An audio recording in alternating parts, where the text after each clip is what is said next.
You have to take control of your future. Please don't cry. Everything is going to be all right. Lad, I just don't know what to do anymore. Every day, a fisherman walked past a small food stall on his way home from the harbor. He was tired, poor, and carried the weight of his family on his shoulders. He never stopped to eat there because he could not afford it. But one day, everything changed. He heard crying. He saw a woman on the ground, trembling and hurt. He did not know who she was. He did not know her story. But what he did that night would change both their lives forever. Who was this woman? And why did 5 black SUVs come looking for her weeks later? Sit back and find out as we delve into this touching story. If you're enjoying this story of kindness and unexpected blessings, please hit the like button and subscribe to our channel. Turn on notifications so you never miss our touching stories. Share your thoughts in the comments below. What would you have done in Arjun's place? Stay tuned for another chapter. In a small, dusty fishing village on the edge of Mumbai, a young man named Arjun woke up before dawn every single day. He was 28 years old, but his hands looked older. They were rough, calloused, covered in scars from pulling heavy nets and working under the scorching sun. Arjun was a fisherman, and fishing in India was not easy. Arjun lived in a small one-room house with his mother and his younger sister. His mother's name was Lakshmi. She was 55 years old, but sickness and hardship had made her look much older. She walked slowly now. Her knees hurt. Her hands shook when she tried to cook. But still, every morning she tried to smile when Arjun woke up. "Arjun," she would say softly, "please eat something before you go." "Oma, I will eat later," Arjun always replied. "Save the food for you and Priya." Priya was Arjun's younger sister. She was 22 years old, beautiful, and full of dreams. She wanted to go to university. She wanted to become a teacher, but there was no money for school fees. So instead, she stayed home, helped their mother, and sold small packets of snacks by the roadside to bring in a little money. One Thursday, Arjun finished his shift very late. The harbor was preparing for monsoon season, so the supervisor asked everyone to work extra hours. His muscles ached, his stomach was empty, but he said nothing. He collected his small pay for the day, wrapped the rupee notes carefully in a piece of cloth, and started walking home. The streets were quiet. Most shops were closed. A few street lights flickered weakly. As Arjun walked, he passed a small food stall called Golden Spice. It was one of those places where wealthy people came to eat. The lights inside were bright. The chairs looked comfortable. The smell of biryani and butter chicken floated through the air. Arjun's stomach growled. He stopped for just a moment and stared through the window. He saw well-dressed people laughing, eating, enjoying their meals. He sighed and whispered, "One day. Maybe one day." Then he turned to keep walking. But just as he took a step, he heard something that made him freeze. A woman's voice. Loud, angry, shouting. "Are you stupid? Do you know who I am? How dare you bring my food late?" Arjun stopped. He turned back toward the stall. Through the glass, he could see a woman standing up from her table. She wore expensive clothes. Gold jewelry hung from her neck and wrists. Her face was twisted with anger. In front of her stood a young street vendor. The vendor looked small, scared. She was holding an empty tray, her head bowed. "I'm sorry, madam," the vendor said quietly. "The kitchen was busy. I brought it as fast as I could." "Sorry," the woman screamed. "Sorry is not enough. Do you know how much I paid for this meal?" The vendor did not reply. She just stood there, trembling. Then, before Arjun could even blink, the angry woman picked up a cup of hot tea from the table and poured it directly on the vendor. The vendor screamed. She dropped the tray. Her hands flew to her arm where the tea had burned her skin. Tears poured down her face. "That will teach you to be slow," the woman said coldly. Then she grabbed her purse, threw some money on the table, and walked out of the stall without looking back. The other customers stared in shock. Some whispered. Some shook their heads, but no one helped. The manager of the stall rushed over. He looked at the vendor with no sympathy. "You made a customer angry," he said sharply. "This is bad for business. You are fired. Leave now." The vendor looked up at him, her eyes red and swollen. "Sir, please," she whispered. "I need this job. My rent." "Leave," the manager said again. The vendor wiped her tears with the back of her hand, picked up her small bag from behind the counter, and walked out of the stall. She walked slowly, like someone who had nowhere to go. Arjun stood outside, watching everything. His heart felt heavy. He did not know this woman. He did not know her name, but something inside him could not let her walk away alone like that. He took a deep breath and followed her. The vendor walked to the side of the road and sat down on the pavement. She buried her face in her hands and began to cry quietly. Her shoulders shook. Her burned arm throbbed with pain. Arjun approached her slowly. He did not want to scare her. "Excuse me," he said gently. The woman looked up, startled. Her face was wet with tears. Her eyes were tired and red. "I'm sorry," Arjun said quickly. "I don't mean to disturb you. I saw what happened inside. Are you okay?"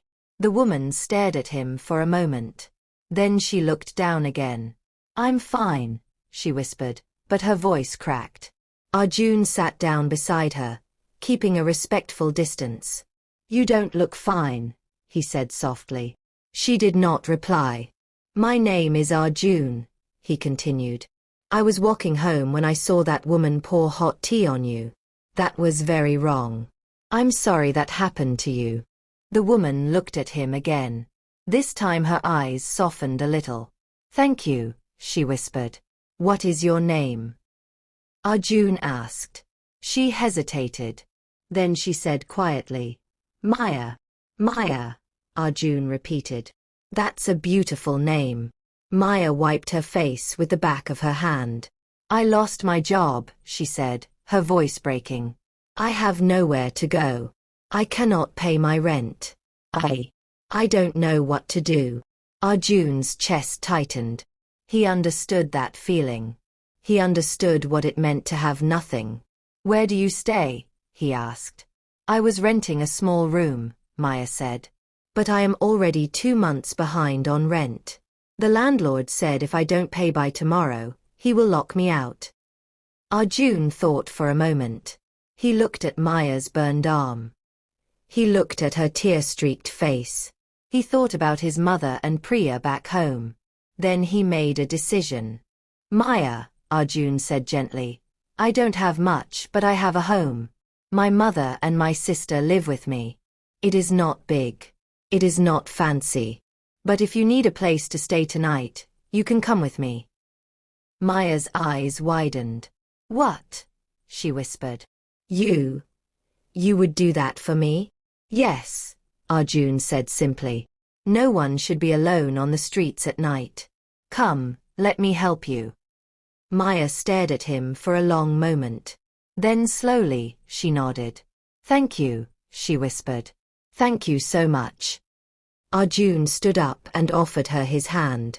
She took it gently, and together they began walking toward his village. It took them almost an hour to reach Arjun's house. The road was dark and rough. Maya's feet hurt, but she did not complain. Arjun walked beside her quietly, making sure she was okay. When they finally arrived, Arjun pushed open the wooden door. Inside, a single dim bulb lit the small room. Lakshmi, his mother, was sitting on a low stool, waiting for him.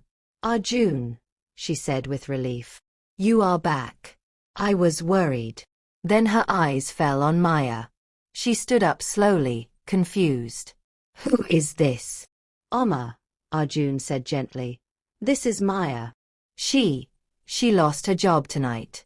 She has nowhere to go. I brought her here. I hope that is okay." Lakshmi looked at Maya carefully. She saw the burn on her arm. She saw the tears on her face. She saw the exhaustion in her eyes. Lakshmi's face softened immediately. Come, my child, she said warmly. Come inside. Sit down. Maya stepped inside slowly, almost shyly.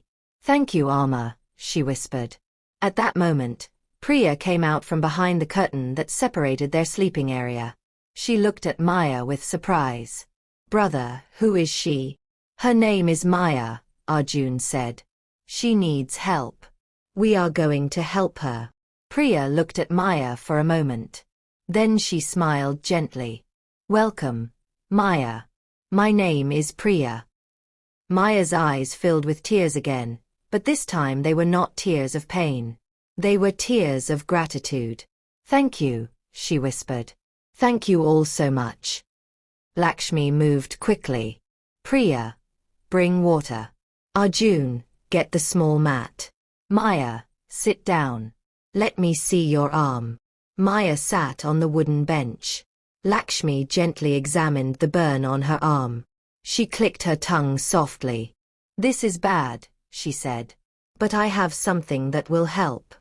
Lakshmi went to a small corner and brought out a jar of coconut oil mixed with turmeric. She applied it carefully to Maya's burn. Maya winced a little, but she did not pull away. Thank you, Amma, Maya said quietly. You don't need to thank me, Lakshmi replied. We help each other. That is what people should do. Priya brought a cup of water and handed it to Maya. Drink, she said with a small smile. You must be tired. Maya took the cup and drank slowly. She looked around the small room. It was simple. There was no television, no fancy furniture, just a few wooden benches, some mats on the floor, and a small stove in the corner. But there was something else in this room, something Maya had not felt in a very long time. Warmth, kindness, love. You can sleep here tonight, Arjun said gently. Tomorrow, we will think about what to do next. Maya nodded. Thank you, she whispered again. That night, Priya gave Maya one of her 2 saris to sleep in. Lakshmi gave her a thin mat to lie on, and Arjun stayed awake for a while, sitting outside, making sure everything was okay. For the first time in many months, Maya felt safe. And for the first time in his life, Arjun felt something stir in his heart, something he could not name yet, something that felt like hope. The next morning, Maya woke up to the sound of Lakshmi moving around the small room. The older woman was preparing breakfast, a simple meal of rice and lentils. Maya sat up slowly, still feeling the pain in her arm. But it was better than last night. Lakshmi's herbal ointment had helped. Good morning, my child, Lakshmi said with a warm smile. How are you feeling? Better, Amma, Maya replied softly. Thank you for everything. Lakshmi waved her hand gently. No need to thank me. Come eat something. Maya hesitated. Amma, I don't want to take your food. I know. Shoo, Lakshmi interrupted kindly. We share what we have. That is how we survive. Now come. Maya stood up and walked to the small stool where Priya was already sitting. Priya smiled at her. Good morning, sister, she said cheerfully. Maya blinked in surprise. Sister. Priya nodded. Yes, if you stay here, you are part of this family now. Maya's eyes filled with tears. She looked down quickly, trying to hide them. Just then, Arjun walked in from outside. He had been washing his face at the communal tap. When he saw Maya sitting with his mother and sister, something warm spread through his chest. Good morning, he said gently. Good morning, Arjun, Maya replied quietly. They all ate together in silence. It was a simple meal, but it tasted better than anything Maya had eaten in months. After breakfast, Arjun stood up. I have to go to the harbor now, he said. But Maya, you can stay here. Rest. We will talk when I come back. Maya looked up at him. Arjun, I cannot just stay here and do nothing. Let me help, please. Lakshmi smiled. She is right, Arjun. If she wants to help, let her help. Arjun nodded slowly. Okay, but rest your arm first. Maya smiled. It was a small smile, but it was real. Over the next few days, Maya settled into life in Arjun's home. She helped Lakshmi cook. She helped Priya sell snacks by the roadside. She cleaned the house. She did everything she could to contribute. And as the days passed, something began to change. Arjun noticed things about Maya that made him curious. The way she held a cup delicately, like she was used to fine things. The way she spoke, her Hindi was too polished for someone who had been working as a street vendor. The way she moved, graceful, almost elegant. One evening, Arjun sat outside with Maya. The sun was setting, painting the sky orange and red. "Maya," Arjun said carefully, "can I ask you something?" Maya looked at him. "Yes." "Who are you?" he asked gently. "I mean, really? You don't seem like someone who grew up struggling." Maya's face tightened. She looked away. "Why do you say that?" "Your manners," Arjun said. "The way you speak. The way you carry yourself. You are different." Maya was silent for a long moment. Then she sighed. "You are right," she whispered. "I was not always a street vendor." Arjun waited quietly, giving Maya space to share when she was ready. "I grew up in a big house," Maya continued. "My father was very wealthy. He owned hotels, properties, everything. But when I was 15, my mother died. And 2 years later, my father remarried." Maya's voice cracked. "My stepmother. She was cruel. She wanted my father's money for herself. She wanted me gone. When my father died 3 years ago, she took control of everything. She tried to kill me." Arjun's eyes widened. "What?" Maya nodded, tears streaming down her face. "She poisoned my food one night. I survived, but barely. I knew if I stayed, she would try again. So I ran. I left everything behind. I changed my name. I started working as a street vendor just to survive.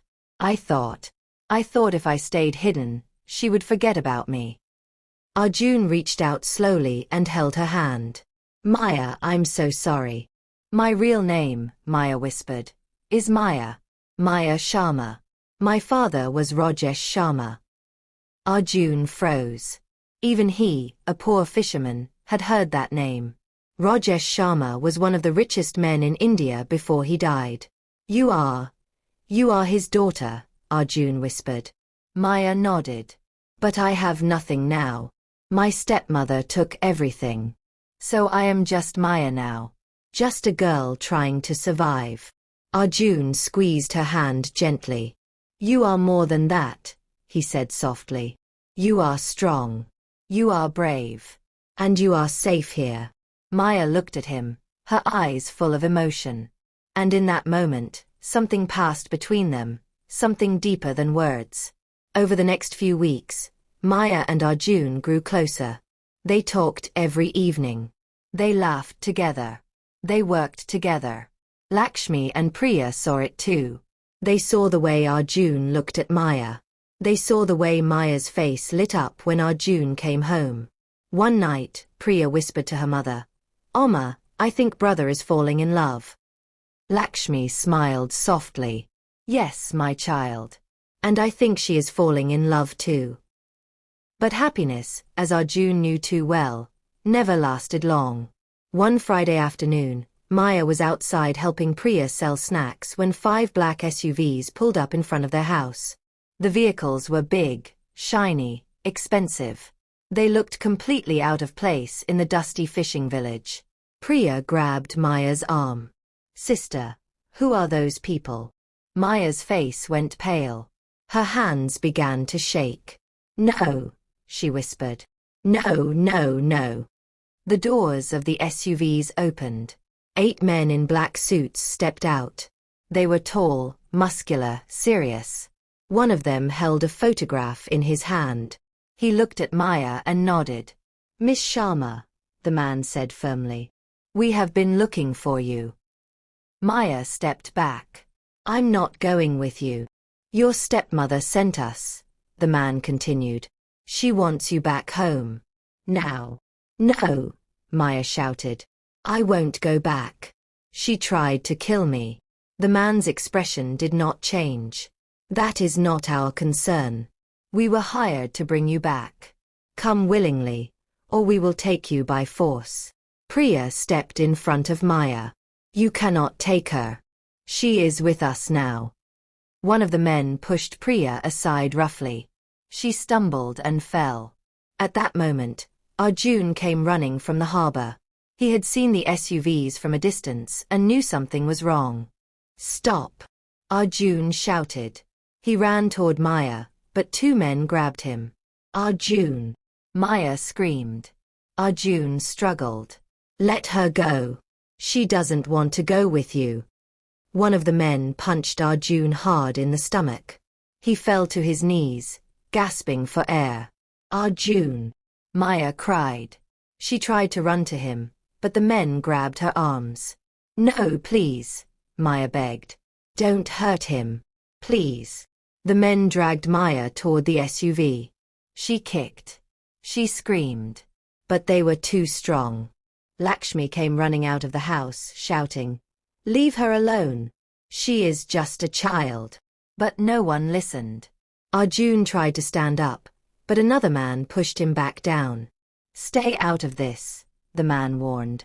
Maya's eyes locked with Arjun's. Tears poured down her face. Arjun, she whispered. I'm sorry. I'm so sorry. Maya! Arjun shouted, his voice breaking. The men shoved Maya into one of the SUVs and slammed the door shut. Within seconds, all 5 vehicles drove away, leaving nothing but dust and silence. Arjun knelt on the ground, breathing hard. His hands were shaking. His heart was breaking. Priya ran to him and helped him up. Brother, she said, tears in her eyes. What do we do? Arjun stared at the empty road. His jaw tightened. I don't know, he whispered. But I won't give up on her.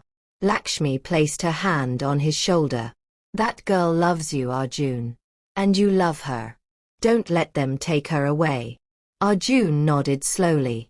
I won't, Oma. I won't. Meanwhile, Maya sat in the back of the SUV, her wrists held tightly by one of the men. She stared out the window, her heart heavy, her mind racing.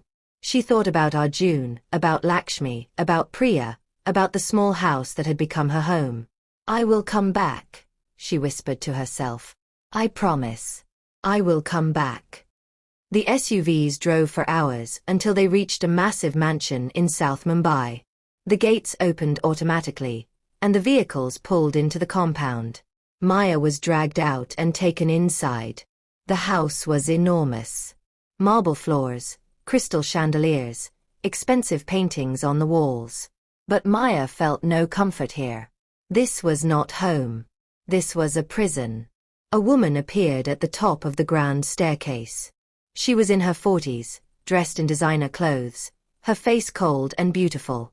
Maya, the woman said with a fake smile. Welcome home. Maya glared at her. This is not my home, Kavita. And you are not my mother. Kavita walked down the stairs slowly. Still stubborn, I see. That is fine. You will learn to obey soon enough.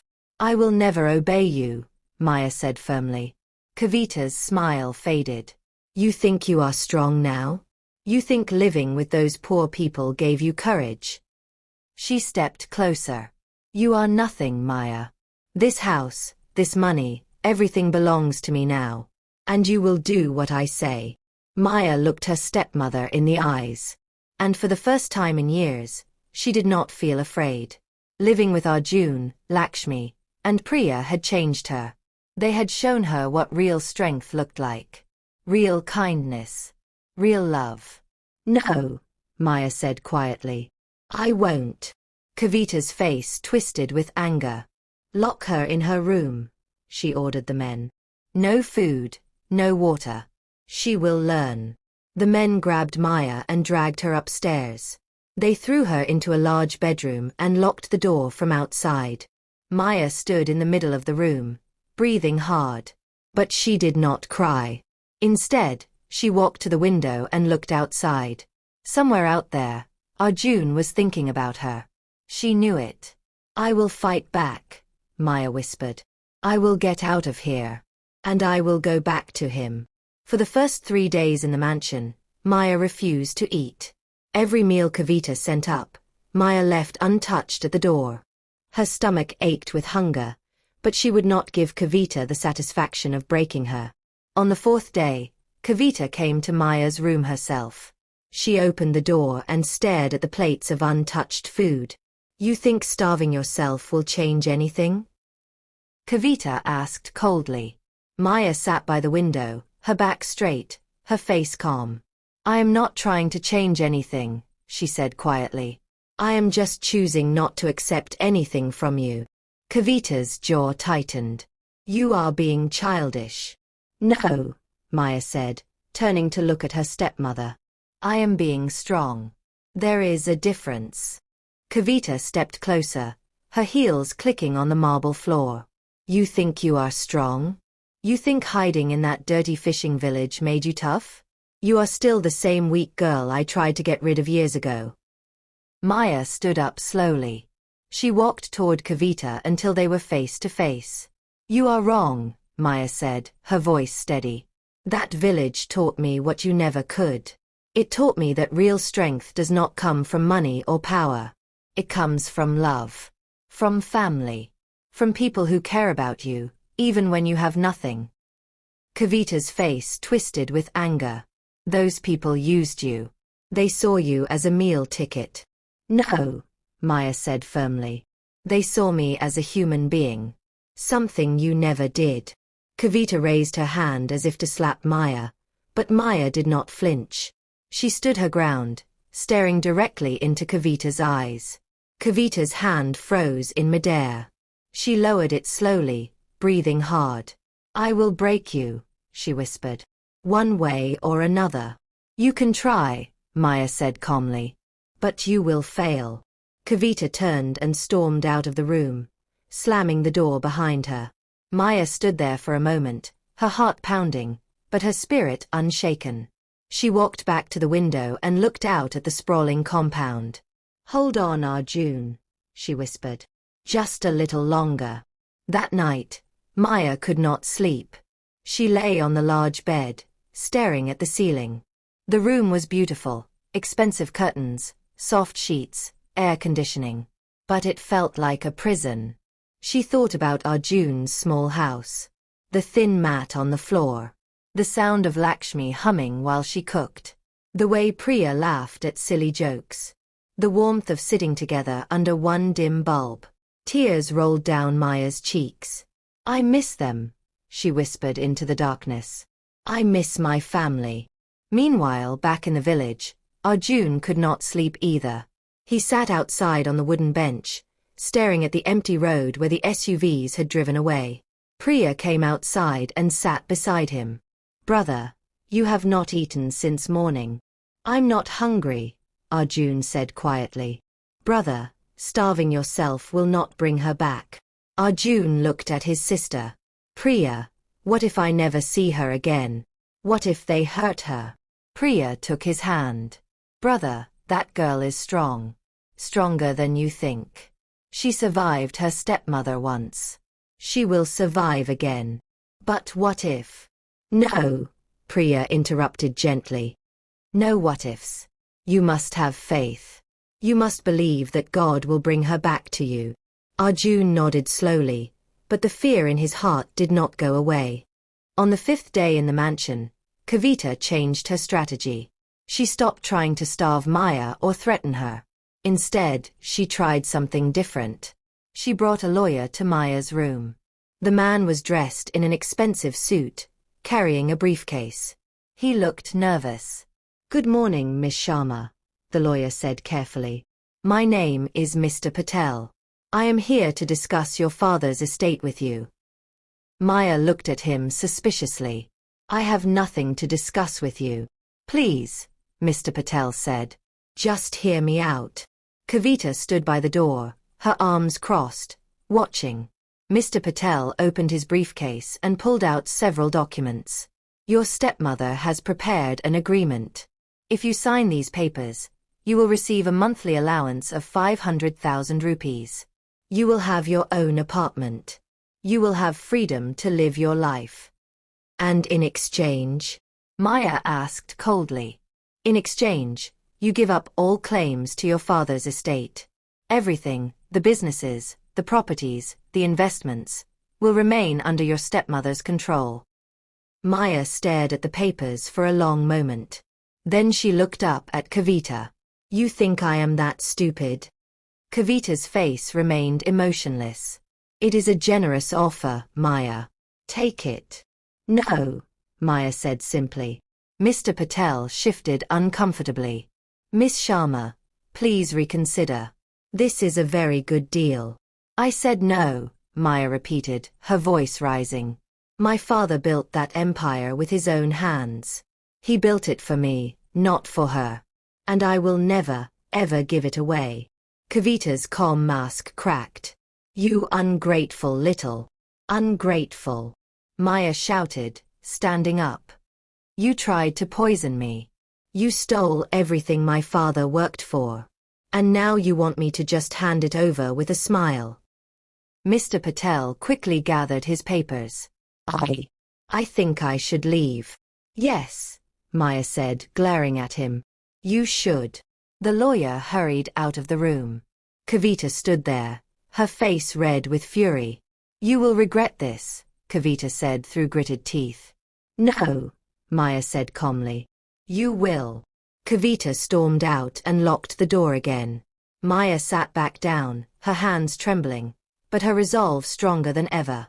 I will not give up, she whispered to herself. I will not give up. The next day, Maya woke up with a new determination. She realized that sitting in her room and waiting for something to happen would not help her. She needed to take action. But how? She looked around the room carefully. It was still her old bedroom from when she lived here years ago. Kavita had not changed anything. And then Maya remembered something. When she was younger, her father used to hide important documents in various places around the house. He did not trust banks completely. He always said, keep copies of everything, Maya. In different places. You never know when you might need them. Maya's heart started beating faster. Could it be? Could some of those documents still be here? She began searching her room. She looked under the bed, inside the closet, behind the curtains. Nothing. Then she remembered. Her father had built a small hidden compartment behind the mirror in her room. He showed it to her once when she was 16. Maya walked to the large mirror on the wall. Her hands ran along its edges, searching for the small latch her father had installed. At first, she found nothing. Then, in the bottom right corner, her fingers touched something. A tiny button. She pressed it. Click. The mirror swung open slightly, revealing a small hollow space behind it. Maya's breath caught in her throat. Inside were several sealed envelopes. Her father's handwriting was on them. One envelope was marked, for Maya, in case of emergency. Maya's eyes filled with tears. Papa, she whispered. You knew. You knew something might happen. Her hands shook as she opened the envelope. Inside were photocopies of legal documents, property deeds, business registrations, her father's original will, and most importantly, a letter written in her father's own hand. The letter read, My dearest Maya, if you are reading this, then something has happened to me. I pray that you never have to open this envelope. But I am writing this to protect you. I know Kavita. I know she married me for money, not love. I stayed with her because I was lonely after your mother died. But I never trusted her completely. That is why I am writing this. Everything I own, every business, every property, every investment, belongs to you. Only you. I have made this clear in my will, which is filed with my personal lawyer, Mr. Gupta. His contact information is below. If anyone tries to take what is yours, show him these documents. He will help you. I love you, my daughter. Be strong, be wise, and never let anyone make you feel small. You are a Sharma, and Sharmas never give up. Forever your father, Rajesh Sharma. Maya held the letter to her chest and cried softly. Thank you, Papa, she whispered. When her tears slowed, she gathered all the documents and hid them under her mattress. She carefully closed the mirror compartment. Now she had proof. Now she had power. But power meant nothing unless she could reach Mr. Gupta. And for that, she had to leave the room. Maya walked to the door and knocked loudly. I need to speak with Kavita, she shouted. Now. After a few minutes, a guard opened the door. Madam Kavita said she is busy. Tell her I've changed my mind, Maya said calmly. Tell her I'm ready to sign the papers. The guard stared at her. You will sign. Yes, Maya lied smoothly. But I have conditions. I want to speak with her face to face. And I want the lawyer present. Tell her to bring him back. The guard nodded and left. Maya leaned against the door, her heart pounding. This was the biggest risk of her life. But she had no choice. An hour later, Kavita entered with Mr. Patel. Kavita smiled with satisfaction. So, you finally came to your senses. I want my own lawyer present, Maya said. If I'm signing away my inheritance, I want my lawyer to review everything first. That's my right. Mr. Patel nodded nervously. She's correct, madam. Kavita sighed angrily. Fine. Who is your lawyer? Mr. Gupta, Maya replied. My father's lawyer. Kavita's face went pale. He's retired. Then call him, Maya said coldly. If you refuse, I won't sign anything. Kavita hesitated, then nodded. Come downstairs. In the study, Kavita dialed the number on speaker. After 3 rings, an elderly voice answered. Mr. Gupta, this is Kavita Sharma. I'm calling about Maya. Maya, he asked. Is she all right? She's fine, Kavita said. She wants to discuss her father's estate. Put her on. Maya took the phone. Mr. Gupta, I need your help. I found something about my father's will. There was a pause. Do not sign anything, he said firmly. I'll be there tomorrow morning. Relief washed over her. Thank you. Kavita ended the call and glared. You think you're clever? I think I'm careful, Maya replied. That night, Maya barely slept. Her hand rested on the documents under her mattress. Tomorrow would change everything. Mr. Gupta arrived the next morning at exactly 10 o'clock. He was elderly, with kind eyes and a worn leather briefcase. Kavita welcomed him with a forced smile. Maya stood when she saw him. Thank you for coming. You look just like your father, he said softly. Let's talk privately. Kavita objected, but Mr. Gupta refused. This is between me and my client. Inside the study, Maya handed him the documents. My father hid these for me. Mr. Gupta examined them carefully. When your father died, Kavita presented a will leaving her everything. I suspected it was forged, but I had no proof. She threatened me. I was forced to step back. Maya's heart sank. So she stole everything. Yes, Mr. Gupta said. But now, he held up the documents. Now we have proof. Your father's real will is here. And more importantly, this letter in his handwriting will hold up in court. What do we do? Maya asked. We go to court, Mr. Gupta said firmly. We expose her fraud. And we take back what is rightfully yours. Maya felt hope bloom in her chest. How long will it take? A few weeks, maybe a month, Mr. Gupta said. But Maya, you need to be strong. Kavita will fight back. She will try to intimidate you. She will try to make you give up. I won't, Maya said, thinking of Arjun. I have people waiting for me. I have a reason to fight. Mr. Gupta smiled. Good. Then let us begin. They walked out of the study together. Kavita was waiting in the hallway, her face tense. Well, she demanded, have you decided to cooperate? Mr. Gupta looked at her coldly. Mrs. Sharma, I will be filing a case against you in court. You are accused of fraud, forgery, and theft of estate property. I suggest you hire a very good lawyer. Kavita's face went white. You cannot do this. Yes, I can, Mr. Gupta said. And I will. Come, Maya. We are leaving. No, Kavita shouted. She turned to her guards. Don't let them leave. The guards moved forward, but Mr. Gupta raised his hand. If you touch us, I will call the police immediately. Assault. Unlawful imprisonment. You will all go to jail. The guards hesitated. They looked at each other nervously. Let them go, one guard said quietly. I am not going to jail for this. Kavita's face twisted with rage, but she had no choice. Fine. Leave. But this is not over, Maya. Not by a long shot. You are right, Maya said calmly. It is not over. But when it ends, I will be the one standing. Over the next 3 weeks, the case moved quickly. Mr. Gupta filed all the necessary papers. The court examined the evidence. Forensic experts confirmed that Kavita's version of the will had forged signatures.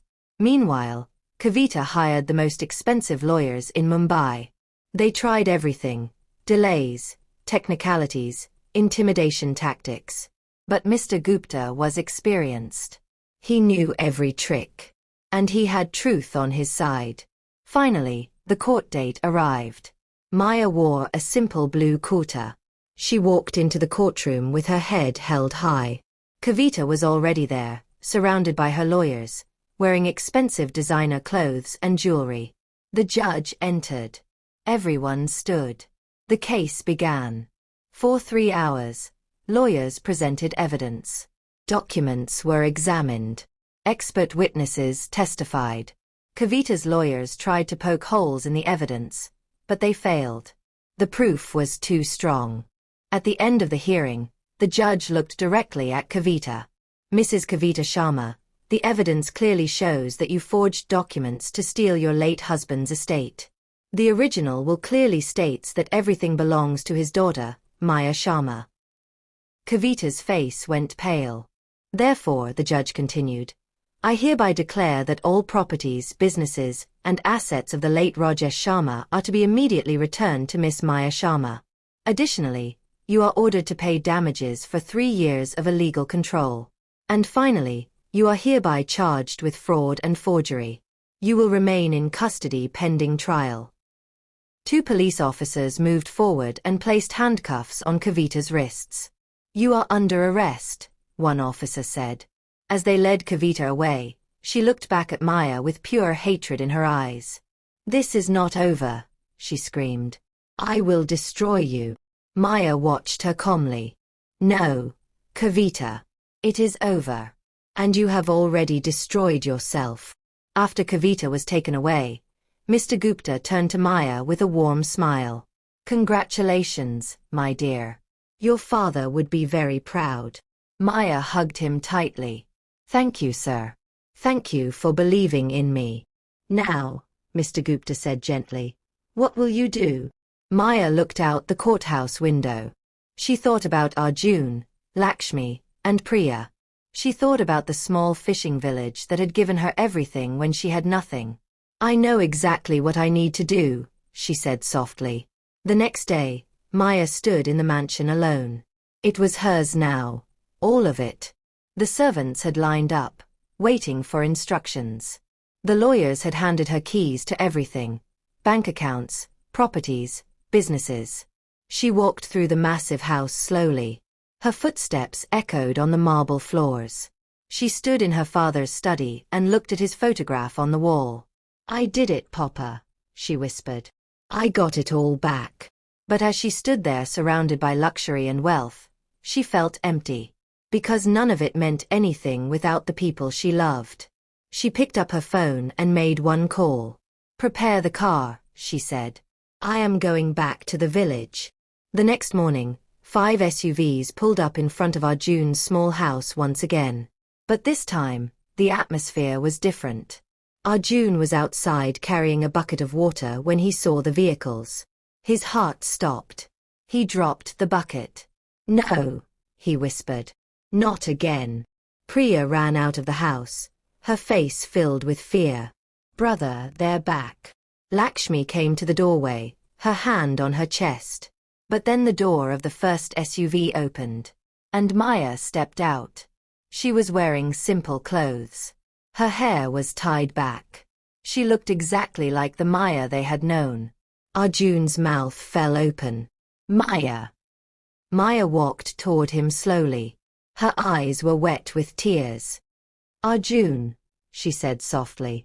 Arjun stood frozen for a moment. Then he ran to her. He wrapped his arms around her and held her tightly. "You came back," he whispered. "You came back." "I promised," Maya said, crying. "I promised I would." Priya and Lakshmi ran outside. They hugged Maya. All of them crying together, laughing together, holding each other. "My child," Lakshmi said, wiping her tears. "You are home." "Yes, Amma," Maya whispered. "I am home." Later that evening, Maya and Arjun sat together outside the house, just like they used to. The sun was setting. The sky was painted with gold and red. "Maya," Arjun said quietly, "you have everything now. Your father's wealth. Your mansion. Your freedom. You don't have to stay here." Maya looked at him. She reached out and held his rough, calloused hand. "Arjun," she said gently, "I have lived in a mansion. I have worn expensive clothes. I have eaten the finest food. But none of it ever made me feel the way I felt here." Arjun looked at her, confused. "What do you mean?" "Here," Maya said, her voice breaking. "With you. With your mother. With Priya. I felt loved. I felt safe.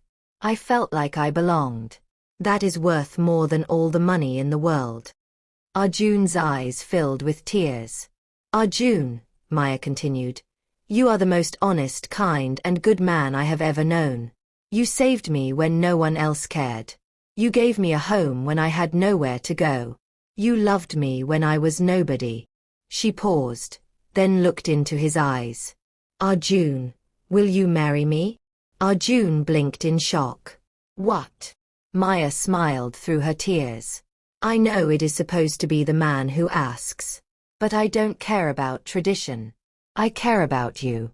So I am asking you, will you marry me?" Arjun stared at her for a long moment.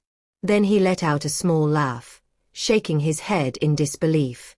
"Maya, I am just a poor fisherman. I have nothing to give you." "You have everything I need," Maya said firmly. "You have a good heart. And that is enough." Arjun's face broke into a wide smile. He pulled her close and kissed her forehead. "Yes," he whispered. "Yes, I will marry you." Maya laughed and cried at the same time. She wrapped her arms around him and held him tight. Lakshmi and Priya, who had been watching from the doorway, clapped and cheered.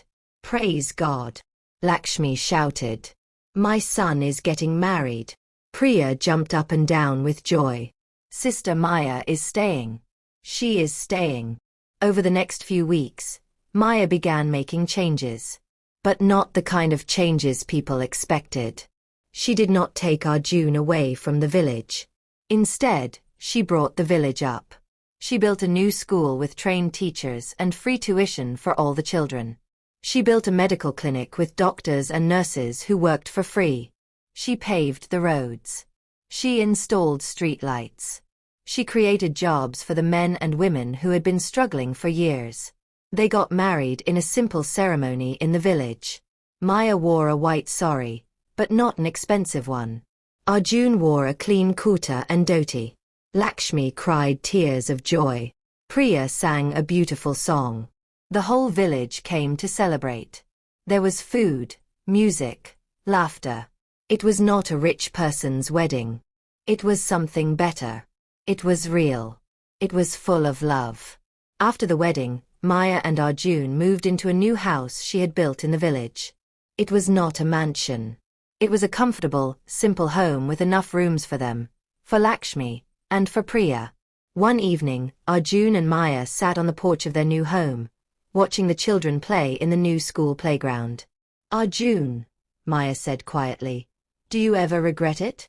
Marrying someone like me? Someone with so much baggage. Arjun took her hand and kissed it gently. Maya, you are not baggage. You are a blessing. You taught me that kindness always wins. That love is stronger than money. That real wealth is not in a bank account, but in the people who stand beside you. Maya leaned her head on his shoulder. I love you, Arjun. I love you too, Maya. Every morning, Maya woke up beside Arjun. She heard the sound of children laughing on their way to school. She saw her mother-in-law cooking breakfast with a smile. She watched her sister-in-law studying books for the university entrance exam Maya had paid for. And every morning, Maya thanked God for the night she lost her job. For the night a kind fisherman stopped to help a crying street vendor. For the night her whole life changed. Because sometimes the darkest moments lead to the brightest blessings. Sometimes losing everything helps you find what truly matters. And sometimes the person you think is poor is actually the richest person you will ever meet. Thank you so much for joining us on this beautiful journey. If this story touched your heart, please hit that like button, subscribe to our channel, and turn on notifications for more inspiring stories. Share this video with your friends and family. Leave a comment below telling us what you loved most about Maya and Arjun's story. In a few days, we'll upload another touching story that will warm your heart. Remember, kindness always wins, and love conquers all. See you in the next video.